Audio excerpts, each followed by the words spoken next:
Number 2, second क्या आ गया, जैसे इसने कहा था they have short range of molecular arrangement, तो यहाँ पर हो गया have long range of molecular arrangement. अभी कौन जुड़ा है भाई, Dev Sehrawat. Okay, good morning.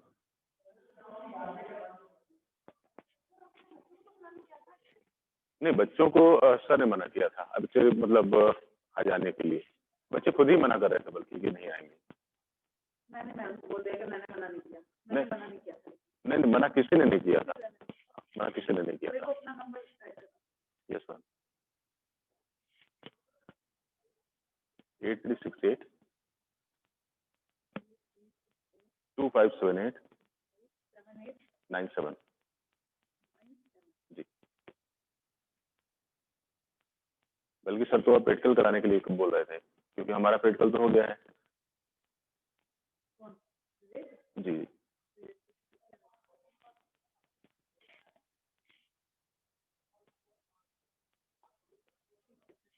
मैंने ये बोला मैडम को, मेरी बात हुई अभी, मैंने मना नहीं किया, बच्चे मेरे पास आए थे पूछने, मैंने कहा बेटा कोई मैसेज नहीं है, तो मेरे को कोई नहीं। जी, वही तो कोई इन्फॉर्मेशन थी नहीं हम लोग के लिए, क्लास ले रहे हैं।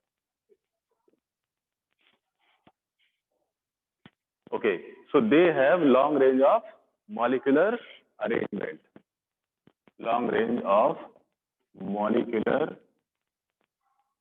अरेंजमेंट।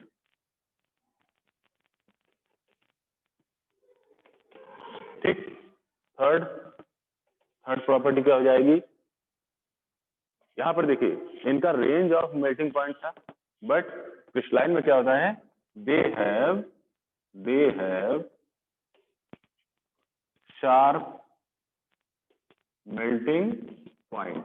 शार्प मेल्टिंग पॉइंट का मतलब ये हुआ कि अगर 70 डिग्री मेल्टिंग पॉइंट है एक एटम का, तो सारे के सारे एटम क्या होंगे, 70 डिग्री पर ही पूरा का पूरा क्रिस्टल लैटिस जो है वो मेल्ट हो जाएगा।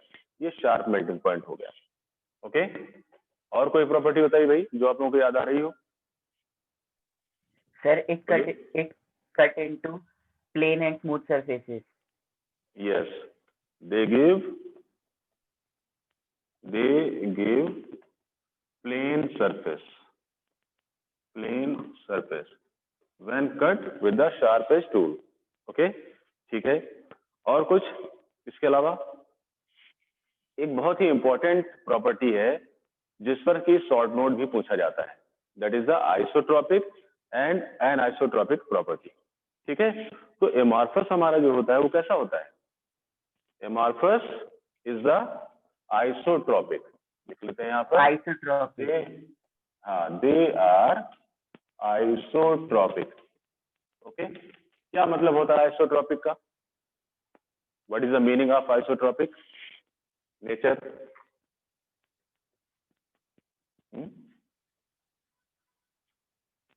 आइसोट्रोपिक का मतलब ये हुआ कि इनकी जो फिजिकल प्रॉपर्टीज होती हैं, जैसे कि रिफ्रैक्टिव इंडेक्स हुआ, है ना, रिफ्रैक्टिव इंडेक्स हुआ, या फिर इलेक्ट्रिकल कंडक्टिविटी हुई, वो एंगल पर डिपेंड नहीं करती है। ठीक है, वो हर एक एंगल पर सेम रहती है, तो उसे हम बोलते हैं आइसोट्रोपिक। ठीक, तो क्या हो गया, देयर फिजिकल प्रॉपर्टीज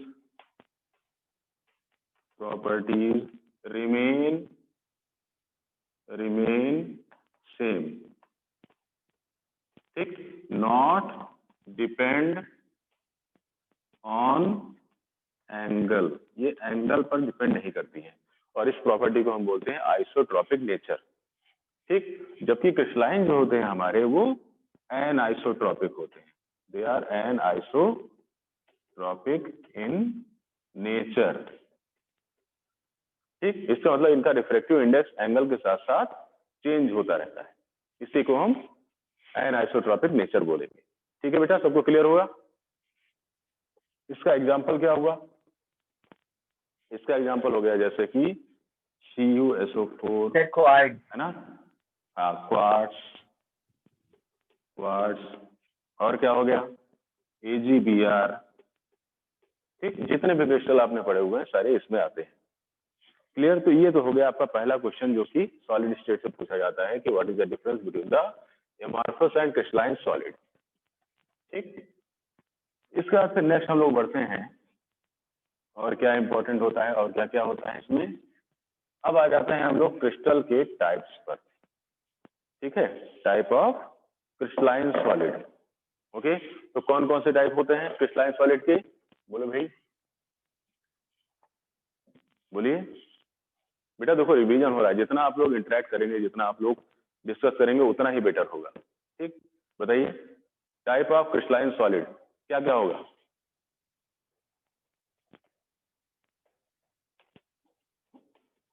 भूल गए?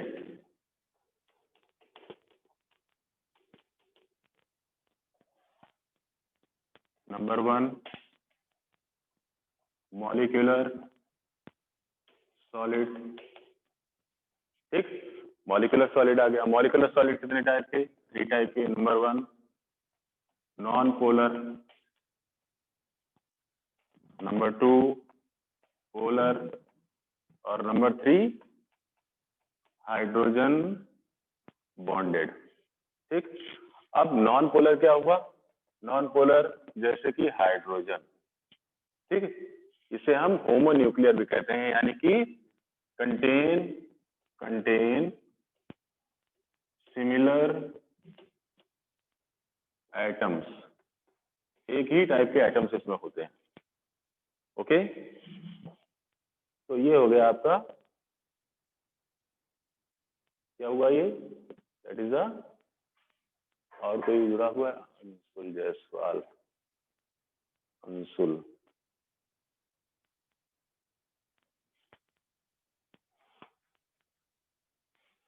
अंशुल का तो लग चुका है, और कोई तो नहीं जुड़ा है? 1 2 3 7 1 2 3 4 5 है हमारे पास। ऋतु, ऋतु ऋतु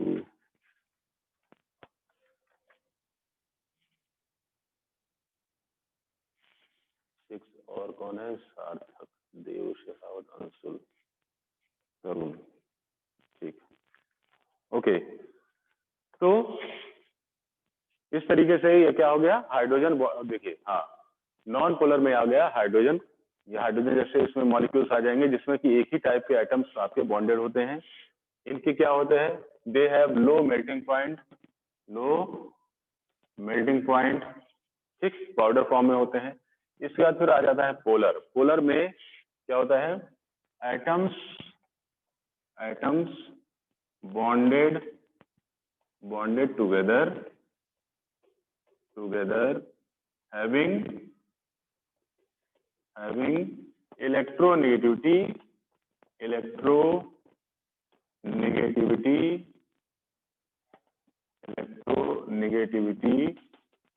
डिफरेंस, जिसमें ज्यादा इलेक्ट्रोनेगेटिविटी का डिफरेंस होता है, वो आपके पोलर मॉलिक्यूलर सॉलिड बनाते हैं। जैसे एग्जांपल हो गया, एग्जांपल इज H2S, ठीक, और SO2, ये सब इसमें आते हैं। इसके बाद फिर आता है हाइड्रोजन बॉन्डेड। हाइड्रोजन बॉन्डेड में एटम्स जो होते हैं वो हाइड्रोजन बॉन्ड के थ्रू बॉन्डेड होते हैं, जैसे कि HF, जैसे कि H2O। ठीक, तो इस तरह से ये हो गया आपके मॉलिक्यूलर सॉलिड। इसके बाद फिर आते हैं मेटालिक सॉलिड। मेटालिक सॉलिड्स, ठीक, मेटालिक सॉलिड्स में मेटालिक बॉन्ड होता है, मेटालिक बॉन्ड होता है।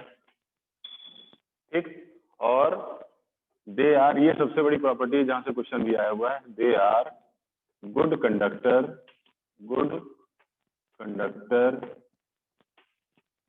Of heat and electricity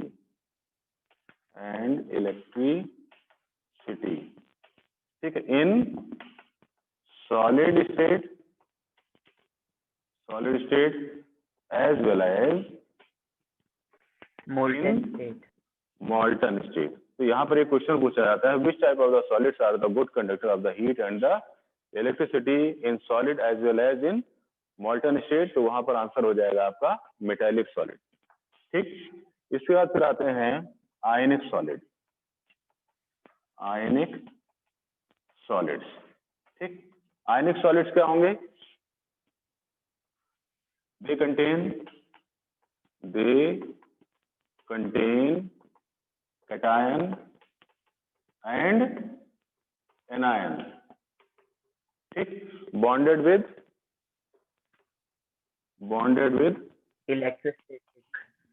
electrostatic force of attraction, electrostatic force. ठीक, और क्या होता है? They are conductor in molten phase। Yes, molten phase ओनली। ठीक, एग्जाम्पल क्या हो गया इसका? एग्जाम्पल इज ये हो गया आपका AgCl, NaCl। ठीक, ये सब आपके इसके एग्जाम्पल हो जाएंगे। क्लियर हुआ बेटा? तो इस तरीके से ये आयनिक सॉलिड हो गया, मेटेलिक सॉलिड हो गया। अब इसके बाद फिर बचता है इसमें कोवैलेंट नेटवर्क सॉलिड, है ना? कोवैलेंट नेटवर्क क्या होते हैं? What are the covalent network solids? Sir, which are bonded with covalent bonding. Yes. Okay. ये क्या होते हैं? They are covalent compounds। Covalent compounds होते हैं जो कि आपस में कनेक्ट होकर एक जायंट नेटवर्क बनाते हैं। क्या बनाते हैं? लार्ज नेटवर्क बनाते हैं। एक एग्जाम्पल, यहाँ पर दो एग्जाम्पल है आपके पास, एक तो है डायमंड और दूसरा है ग्रेफाइट। ठीक, अब डायमंड और ग्रेफाइट की प्रॉपर्टीज में डिफरेंस होता है। It is hardest, it is soft, it is क्या कर सकते हैं इसको हम? इंसुलेटर। और ये क्या होता है? कंडक्टर होता है। ओके, इसको लुब्रिकेशन में यूज करते हैं, जबकि ये आपका हार्डेस्ट सब्सटेंस हो जाता है। ठीक, क्यों हो जाता है? क्योंकि ग्रेफाइट में only 3 valencies of the carbon are engage with the equal length bond. ठीक है, यहाँ पर क्या होता है? ग्रेफाइट में केवल 3 ही वैलेंसीज ऐसी होती हैं जो कि इक्वल लेंथ के बॉन्ड से एंगेज होती हैं, बाकी एक वैलेंसी जो होती है वो फ्री होती है। इसी वजह से वहां पर उसके इलेक्ट्रॉन फ्री हो जाते हैं और उसको वो क्या बना देते हैं? कंडक्टर बना देते हैं। ठीक, दूसरी बात यह है कि वहां पर एक लेयर और दूसरी लेयर के बीच में काफी डिफरेंस होता है, काफी अंतर होता है। इसी वजह से वहां पर लेयर्स रिमूव होती हैं और उसको सॉफ्ट बनाती हैं। ठीक, जबकि डायमंड में ऐसा नहीं होता है। डायमंड में जो 4 आपके कार्बन की वैलेंसीज हैं, they are engage with the equal length bond. Equal length bond से वो एंगेज होती हैं कार्बन के साथ में। इसी वजह से कोई भी इलेक्ट्रॉन वहां फ्री नहीं होता है और वो इंसुलेटर बन जाता है और हार्डेस्ट सब्सटेंस बन जाता है। ठीक है बेटा? ओके, तो इस तरीके से कोवैलेंट नेटवर्क सॉलिड भी हो जाता है। अब हम लोग बात करते हैं characteristics of the crystalline solids. ठीक, तो इसमें सबसे पहली बात आ जाती है आपकी यूनिट सेल की। What is the unit cell बेटा? एनीवन? बोलिए। Sir, it is the smallest portion of space lattice. Yes, it is the smallest portion of the smallest unit of the crystal lattice. Okay, crystal lattice क्या होती है? crystal lattice, okay, crystal lattice देखिए, it is a 3D network which is formed by the bonding of the atoms present in the crystal or solid। किसी भी crystal solid में जो atoms होते हैं वो आपस में एक दूसरे के साथ बॉन्ड से बंधे होते हैं और एक वेब लाइक स्ट्रक्चर बनाते हैं। इसी को हम बोलते हैं क्रिस्टल लैटिस। ठीक, टोटल आपकी 14 टाइप की ब्रेवियस लैटिसेस पॉसिबल होती हैं जो आपको डिटेल में नहीं पढ़नी है, बस केवल उसका इंट्रोडक्शन ही पढ़ना है। ठीक, ब्रेवियस लेटिसेस कितनी होती हैं? टोटल 14 होती हैं। ठीक, अब आ जाते हैं टाइप ऑफ यूनिट सेल में। टाइप्स ऑफ यूनिट सेल कौन कौन सी टाइप होती है? प्रिमिटिव, ठीक, नंबर 2 सेंटर्ड। ये दो टाइप की यूनिट सेल्स होती हैं, प्रिमिटिव होती है और सेंटर्ड होती है। प्रिमिटिव जो होती है वो सिंपल यूनिट सेल कहलाती है, सिंपल यूनिट सेल कहलाती है, जिसमें कि केवल जो एटम्स होते हैं they are present at the corner only, है ना।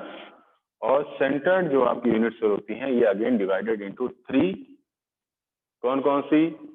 Face centred, face centred, body centred, body centred,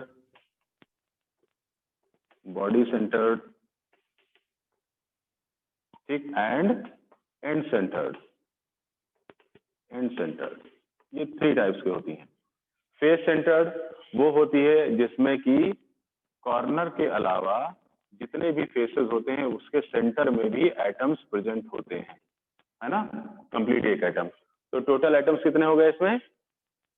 in face centred total atoms are 4, बोलिए 4। कैसे? टोटल फेस हुए आपके कितने? 1 2 3 4 5 6 6 फेसेस, और वहां पर पोर्शन हो जाता है हाफ, तो 6 इंटू हाफ प्लस कॉर्नर हो गया 8 इंटू 1/8, टोटल मिलाकर 4। Okay, body centred, body centred में टोटल आइटम्स कितने?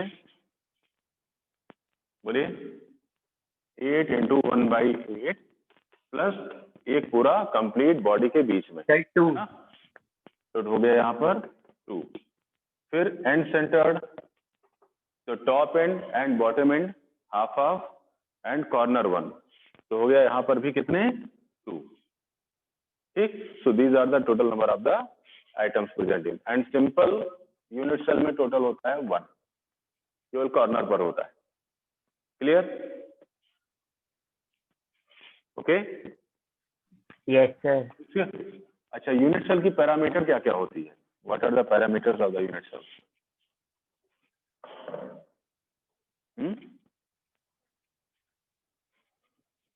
पैरामीटर्स टोटल 6 पैरामीटर होते हैं। ए बी सी जो साइड्स होती हैं आपकी, और इनके बीच में intercept angles alpha, beta and gamma, these are the parameters of the unit cell. इन्हीं को पैरामीटर बोला जाता है यूनिट सेल का। ठीक है, यही डिसाइड करते हैं कि आपकी जो यूनिट सेल है वो क्यूबिकल होगी, टेट्राहेड्रल होगी, रोम्बोहेड्रल होगी, है ना, या मोनोक्लिनिक होगी, वो इन्हीं से डिसाइड होता है। ठीक, अब आगे आ जाते हैं हम लोग क्लोज पैक्ड स्ट्रक्चर, है ना। तो क्लोज पैक्ड स्ट्रक्चर क्या क्या होता है बताओ? Anyone? Yes sir, hexagonal close packing, हाँ, cubic close packing and body centred close packing. ठीक है, ये आपका देखिए 3D अरेंजमेंट में जाता है। 3D अरेंजमेंट कहलाता है ये जो इन्होंने बताया। ठीक है, कौन कौन सा? Face centred, cubical and body centred, ये 3 टाइप का होता है आपका। ठीक है, क्लोज पैकिंग। और इसके बाद फिर इसमें एक चीज और रिलेटेड है यहाँ पर, वायर्ड। वायर्ड्स, वायर्ड्स में 2 चीजें आती हैं। एक तो आता है आपका टेट्राहेड्रल, टेट्राहेड्रल, और नंबर 2 आता है ऑक्टाहेड्रल वायर्ड। ठीक, टेट्राहेड्रल वायर्ड कब बनता है बेटा? एनीवन?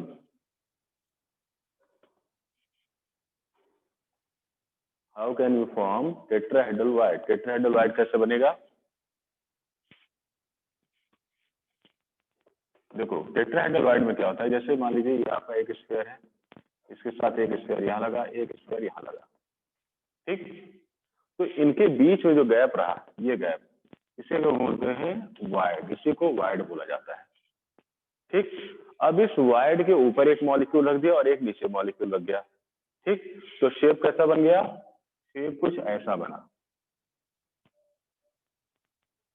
इसी को बोलते हैं टेट्राहेड्रल वाइड। बस समझ आई बेटा। जब इसके ऊपर एक लेयर लगाई और इसके नीचे एक लेयर लगाई, जिससे कि वाइड जो है आपका कवर हो गया, तो उसी से बनता है टेट्राहेड्रल वाइड, ठीक। फिर आता है आपका ऑक्टाहेड्रल वाइड। ऑक्टाहेड्रल वाइड में क्या होता है, ये आपके 3 मॉलिक्यूल्स हुए, ठीक। इसके ऊपर दोबारा हमने 3 मॉलिक्यूल्स लगा दिए, लेकिन उसका पैटर्न कुछ ऐसा लगाया हमने, देखो उसका पैटर्न कुछ ऐसा लगाया कि ये जो वाइड है, ये वाइड आपका कवर नहीं हुआ, अनकवर्ड रह गया। तो ऐसे वाइड को हम बोलते हैं ऑक्टाहेड्रल वाइड, ऑक्टाहेड्रल वाइड, ठीक है। ये आपका टेट्राहेड्रल वाइड और ये ऑक्टाहेड्रल वाइड। और इनमें रिलेशन क्या होता है, ऑक्टाहेड्रल वाइड और टेट्राहेड्रल वाइड में रिलेशन ये है कि octahedral void total number of atoms के बराबर होता है, यानी कि it is equal to n। अगर एटम्स उसमें कितने हैं, n है, तो ये भी n होगा। और टेट्राहेड्रल वाइड जो होता है वो ट्वाइस ऑफ द एटम्स होता है, यानी कि 2n होता है। क्लियर हुआ? यहां से भी आपका न्यूमेरिकल बनता है, ठीक। क्लियर? अब थोड़ा एक न्यूमेरिकल देख लेते हैं यहां से। जैसे एक क्वेश्चन आता है इस पर, what will be formula of crystal lattice, ठीक, having FCC arrangement if X atoms are at the center of face and Y atoms are at corner, ठीक। and when 1/2 portion of face atoms are removed। ये आपका बन गया यहाँ पर question, ठीक। बताइए भाई क्या होगा आज का आंसर, निकाल पाएंगे?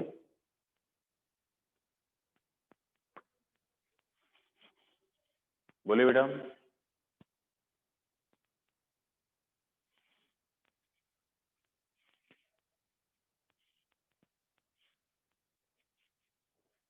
एनीवन?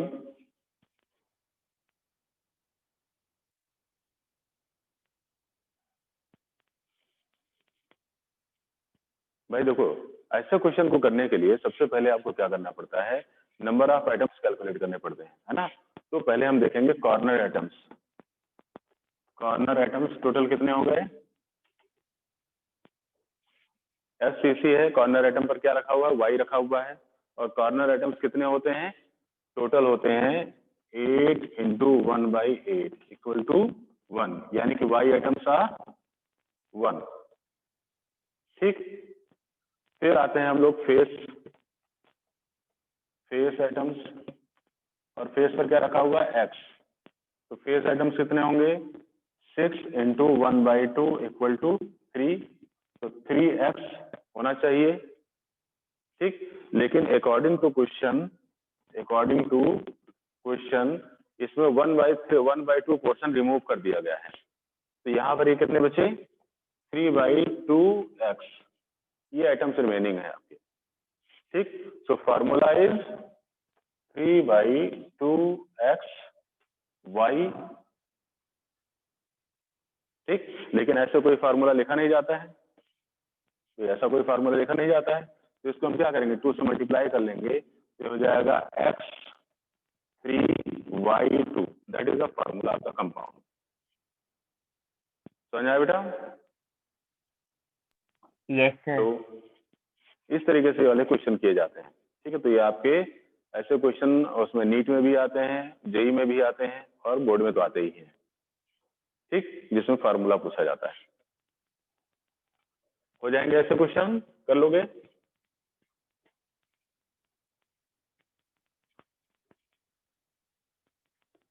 Yes, sir. अच्छा, अब इसके बाद फिर आता है आपका पैकिंग एफिशिएंसी। पैकिंग एफिशिएंसी, ठीक, तो पैकिंग एफिशिएंसी सिंपल क्यूबिक की कितनी होती है? बोलो भाई, what is the packing efficiency of the simple cubic lattice? बताओ कितनी आएगी?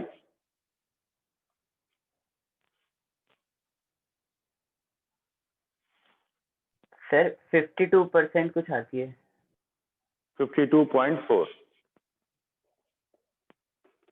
Yes, sir. ठीक, बीसीसी की, बीसीसी सिंपल क्यूबिक और बीसीसी क्यूबिक की कितनी? Sir, 68%. 68%। एंड सबसे ज्यादा एफसीसी कितना? बोलिए।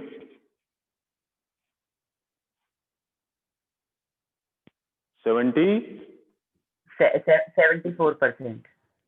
74%। ओके, यहां पर एक चीज और आती है, एम्प्टी स्पेस। ठीक है, क्या आता है? Empty space. तो यहां पर कितना हो जाएगा एम्प्टी स्पेस? अगर देखें तो कितना खाली जगह रह गई इसमें? That is 6, 8, 4, 48.6%। 47, हाँ 47.6। ओके, यहाँ पर कितना हो गया ये? 32%। 32. और यहाँ पर हो गया 26%, है ना? तो ये भी पूछ लिया जाता है, तो इसका भी ध्यान रखिएगा, एम्प्टी स्पेस उसमें कितना है। ठीक, एक चीज और पूछी जाती है, relation between a and r, है ना? तो सिंपल क्यूबिक में ए और आर में क्या रिलेशन होती है?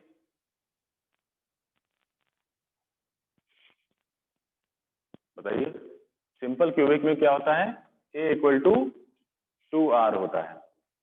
ठीक, बॉडी सेंटर्ड में क्या होता है? बॉडी सेंटर्ड में 4r/√3 इक्वल टू a। ठीक, समझ आ गया बेटा? और लास्ट अभी यहाँ पर इसी के साथ खत्म करते हैं। फेस सेंटर्ड में ये हो जाता है a इक्वल टू 4r/√2. ठीक, ये रिलेशन भी आप ध्यान रखिएगा, इस पर ही क्वेश्चन बनते हैं। चलिए, अभी आपकी 11th वाले आने लगे बेटा, है ना? आज इसको इतना ही रखेंगे, बाकी नेक्स्ट क्लास में किया जाएगा। ठीक है।